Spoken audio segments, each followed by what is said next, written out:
In powerlifting training, there are a ton of popular variations to exercises, and a lot of people will claim that this one is the best or that one is the best.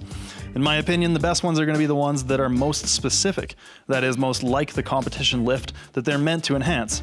So today, we're going to talk a little bit about pause squats and pin squats. What are the differences, the main mistakes in execution, and the reasons that you might use one over the other. First off, why use exercise variation at all in your powerlifting programming? I think there are a number of reasons that make exercise variation a useful tool in programming for powerlifting.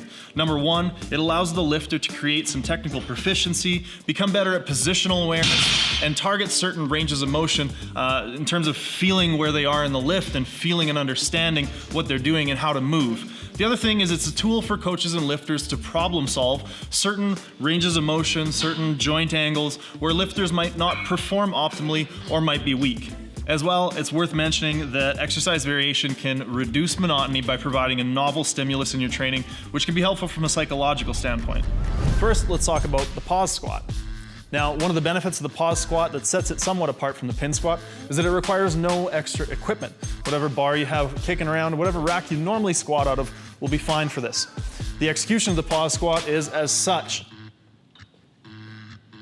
All you're going to do is you're going to use an isometric contraction in the bottom position of your squat to stop the position, pause and deaden the stretch reflex, and then come back up as normal.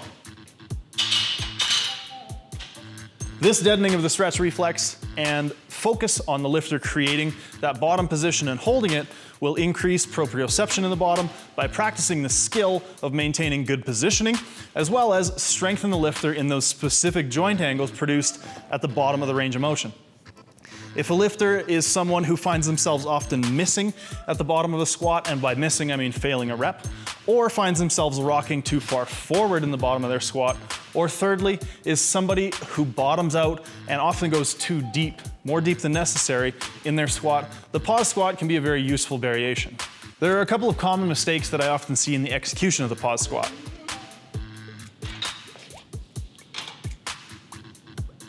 The first of those mistakes is when a lifter bottoms out or relies on a loose bottom position as opposed to creating a nice tight isometric contraction in the bottom position, like so. As opposed to coming down into a nice tight controlled position, bracing and holding, and then coming back up. The other mistake I see a lot of people make is very short, quick pauses. Now, when you're in the bottom position of a squat, especially with any appreciable amount of weight on your back, it can be tempting to count very quickly. Having a friend or training partner count for you should help allow you to make sure that you're taking enough time in the bottom to actually deaden the stretch reflex and to create a good isometric contraction for the strengthening stimulus in the bottom position. A lot of people will pause very quickly as opposed to coming down, 1 1,000, 2 1,000, and using a much more appropriate isometric. One of the things that I think differentiates the pause squat from the pin squat is that the pause squat forces the lifter to create the bottom position without relying on any sort of external cue to tell them what position to be in or where to stop their depth at the bottom. Next up, the pin squat. Now the pin squat is going to require some equipment. You're going to need a rack with adjustable safety heights so that you can set the pins at an appropriate depth to unload the bar slightly as you reach the bottom of your squat. Now, the only other way you can do this without a rack that has adjustable safety pins is to put some sort of spotting blocks or boxes on the outsides to take the weight off the plates a little bit as you reach the bottom. The execution of the pin squat is going to be as such. Basically, all you're going to do is squat as normal. Once you reach the bottom, the weight's going to unload slightly to the pins, and then you stand it back up. If you're a lifter who suffers from strength issues in the bottom position of your squat, and more specifically, if you're a lifter who suffers from technique issues in terms of running into the squat morning pattern where your hips are shooting up really far behind you as you initiate the drive out of the hole, or you're somebody who loses your upper back and your shoulders regularly roll forward, you have issues with your bar position, the pin squat can be a great variation to use to try to fix those. The issues or common mistakes that I see in the pin squat are as follows. the two biggest ones are gonna be unloading too much onto the pins, which, as you can tell, really disconnects from the bar, and you're gonna have a really hard time maintaining any sort of positioning. Again, sort of defeating the purpose and falling into the trap of committing the technical error we're trying to fix. The other one is gonna be not unloading enough, so essentially just pause squatting above the pins, barely making contact and coming back up. Basically, we want to try to find a sweet spot between unloading too much and not unloading enough onto the pins. The way that I advocate lifters do this is to try to make sure that the bar comes to a complete stop on the pins, but that you're not losing that feeling of engagement and connection to the bar. Another thing that's worth saying about pin squats is I don't recommend starting them from the bottom.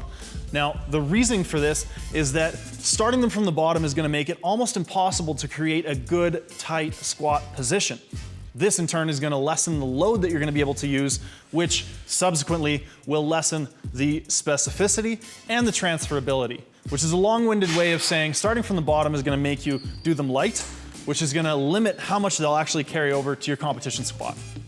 So the biggest differences in the two movements, as you can see, is obviously in the execution. But another thing to take into consideration is the necessity for different equipment.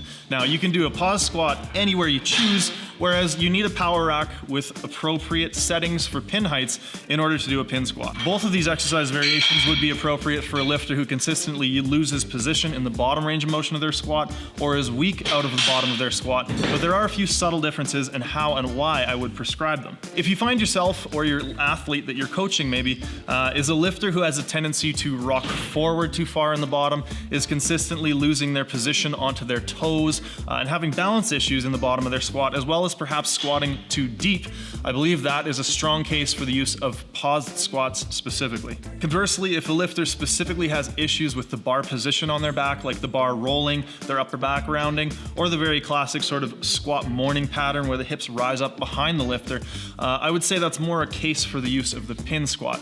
Now, I make this distinction based specifically on that slight unloading in the bottom of the pin squat, which in my opinion emphasizes the connection between the bar and the lifter's rack position in the pin squat. Now, with all of that being said and that analysis sort of laid out in front of you guys, I think it's important to note that if you can't do a pin squat, if you don't have the equipment and you're forced to do pause squats, that's not going to be the make or break difference in your programming. If you're weak in the bottom position of your squat, if you're having issues with your bottom position, either pin squats or pause squats will suffice. I think it's going to be more a matter of trial and error to see what seems to suit you better or give you the most increase on your competition squat in the long run. It's easy for people to get caught up in, oh, well, which one's better though? I don't think either are necessarily better. They're just slightly different. Anyways, guys, we hope you've found that information valuable, and we hope it's something that you can apply to your own training. If you're interested in more videos like this, please go ahead and hit that subscribe button. If you found some value in this, hit the like button, and if you think your friends should watch this, go ahead and share it with them. Thanks for tuning in, and we'll see you guys next time.